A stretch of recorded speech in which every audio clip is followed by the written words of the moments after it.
Você vai ouvir agora notícias do Poder Judiciário.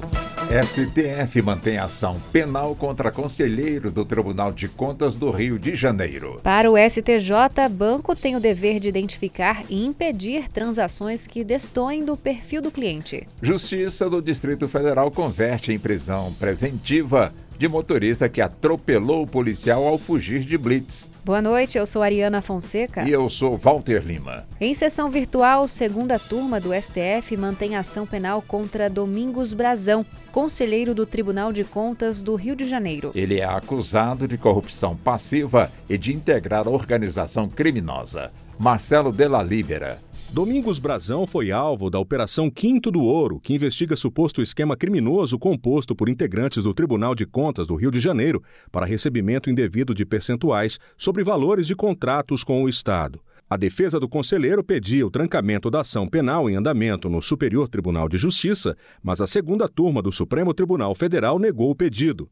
De acordo com o relator, ministro Nunes Marques, o STJ ressaltou que a acusação está baseada não só nas colaborações premiadas, mas também em inúmeros documentos coletados em medidas de busca e apreensão e quebras de sigilo bancário, telemático e telefônico.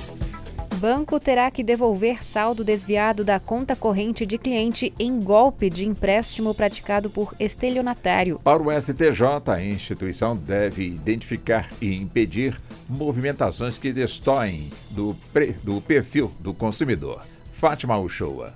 O estelionatário se passou por funcionário do banco e, por telefone, instruiu um dos titulares da conta a ir até uma agência eletrônica para aumentar o limite das transações. Depois, em nome do cliente, contratou o empréstimo e usou o dinheiro. O Tribunal de Justiça do Distrito Federal considerou a culpa exclusiva do consumidor. Já a terceira turma do STJ deu provimento ao recurso especial para declarar a inexigibilidade das movimentações não reconhecidas pelo consumidor e condenar a instituição a restituí-lo. Segundo a relatora ministra Nancy Andrighi, a falta de procedimentos de verificação e aprovação para transações que aparentem ilegalidade corresponde a defeito na prestação de serviço capaz de gerar a responsabilidade objetiva por parte do banco.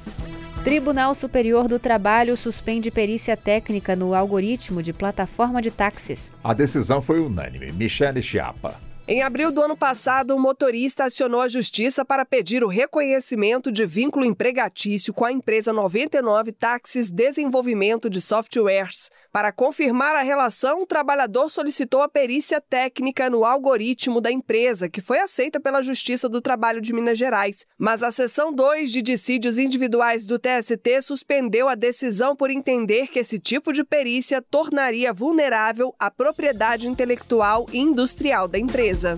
Justiça Federal nega recurso de acusado pela morte do indígena Paulo Paulino Guajajara. Ele foi morto a tiros em 2019 por caçadores que entraram no território indígena para caçar sem autorização. Verônica Macedo.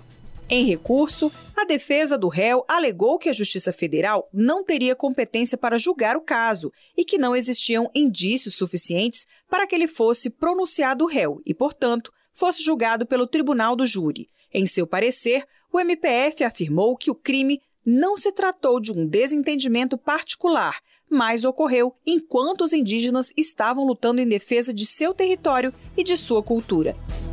A Justiça do Distrito Federal converteu em preventiva a prisão em flagrante de um motorista de 41 anos que atropelou um policial militar ao fugir de uma blitz. Segundo o processo, ele apresentava sinais de embriaguez e, para não parar nem bloqueio, avançou com o carro contra os policiais. O motorista só parou depois que os disparos de arma de fogo dos policiais atingiram o passageiro do carro, que morreu. Na sentença, o juiz observou que a manutenção da prisão é o único instrumento que atende ao caso concreto. O magistrado também determinou que a Corregedoria da Polícia Militar do Distrito Federal apure possível excesso na abordagem policial. O processo foi encaminhado para o Tribunal do Júri de Brasília.